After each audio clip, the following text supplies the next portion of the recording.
നമുക്കറിയാവുന്ന ഫിസിക്സിലോ ലംഘിക്കാതെ തന്നെ ലൈറ്റ് സ്പീഡിനേക്കാൾ കൂടുതൽ വേഗത്തിൽ നമുക്ക് പോകാൻ കഴിയുമെന്ന് ഞാൻ പറഞ്ഞിരുന്നു. അതിന് എങ്ങനെ പോസിബിൾ ആണെന്ന് ഞാൻ പറഞ്ഞുതരാം.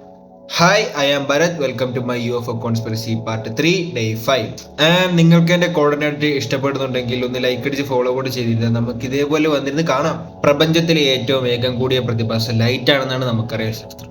എന്നാൽ നമുക്കറിയാവുന്ന ഈ ശാസ്ത്രം ലംഘിക്കാതെ തന്നെ നമുക്ക് ലൈറ്റിനേക്കാൾ സ്പീഡിൽ സഞ്ചരിക്കാൻ കഴിയും എന്നുള്ളതാണ് മറ്റൊരു കാര്യം.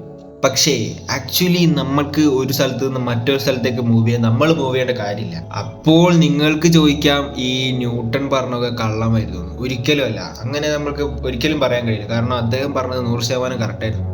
എന്നാൽ 1994 മിഗുവേൽ ആൽക്കിബർ എന്ന് പറയുന്ന ഒരു തിയററ്റിക്കൽ ഫിസിസ്റ്റ് ഒരു പേപ്പർ പബ്ലിഷ് ചെയ്തിരുന്നു.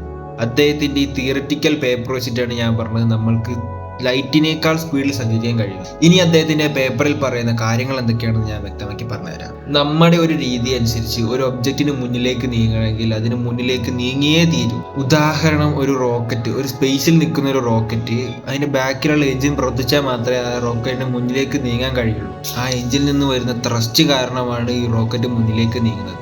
എന്നാൽ ഇദ്ദേഹത്തിന്റെ ഈ പേപ്പർ പ്രകാരം ഇദ്ദേഹം പറയുന്നത് ഈ റോക്കറ്റിന്റെ മുന്നിൽ നിൽക്കുന്ന സ്പേസ് അത് വാർപ്പ് ചെയ്താൽ മതിയാവുന്നതാണ് ഇദ്ദേഹം പറയുന്നത്. ഇതെങ്ങനെയാണ് വർക്ക് ചെയ്യുന്നതെന്ന് വെച്ച് കഴിഞ്ഞാൽ ഈ റോക്കറ്റിന്റെ മുന്നിലുള്ള സ്പേസ് ടൈം കോൺട്രാക്ട് ചെയ്യുകയും ബാക്കിലുള്ള സ്പേസ് ടൈം എക്സ്പാൻഡ് ചെയ്യുകയും ചെയ്താലാണ് ഇത് വർക്കാവുക. അതായത് ഈ റോക്കറ്റിന്റെ മുന്നിലുള്ള സ്പേസ് ടൈം ചുരുങ്ങുകയും ബാക്കിയുള്ള സ്പേസ് ടൈം വലിയുകയും ചെയ്താലാണ് ഈ പ്രതിഭാസം നടക്കുക. പ്രതിഭാസമല്ല, ഈ മൂവ്മെന്റ് നടക്കുക. ഇങ്ങനെ സംഭവിക്കുന്നതിലൂടെ ഈ റോക്കറ്റ് ചലിക്കുന്നില്ല, എന്നാൽ ഈ റോക്കറ്റിന് ചുറ്റുമുള്ള ഈ സ്പേസ് ആണ് ചലിക്കുന്നത്. അത് നമ്മൾ പ്രത്യക്ഷത്തിൽ ഈ റോക്കറ്റ് ചലിക്കുന്നതായിട്ട് നമുക്ക് കാണാൻ കഴിയും. എഫക്റ്റീവ്ലി ഈ റോക്കറ്റ് റെസ്റ്റിലാണ്, പക്ഷേ ഇതിന്റെ ചുറ്റുമുള്ള സ്പേസ് ആണ് ചലിക്കുന്നത്. ഇങ്ങനെ ചെയ്യുന്നതിലൂടെ ഐൻസ്റ്റീന്റെ നിയമങ്ങളൊന്നും ലംഘിക്കാതെ തന്നെ നമുക്ക് ലൈറ്റിനേക്കാൾ സ്പീഡിൽ നമുക്ക് മൂവ് ചെയ്യാൻ കഴിയും. ഒപ്പം തന്നെ ഈ സ്പേസ് ക്രാഫ്റ്റിന് ഒരുപാട് ഗുണങ്ങളുണ്ടാവും. അവ എന്തൊക്കെയാണ് ഞാൻ അടുത്ത പാർട്ടിൽ പറയാം. അപ്പോൾ bye for now and see you tomorrow.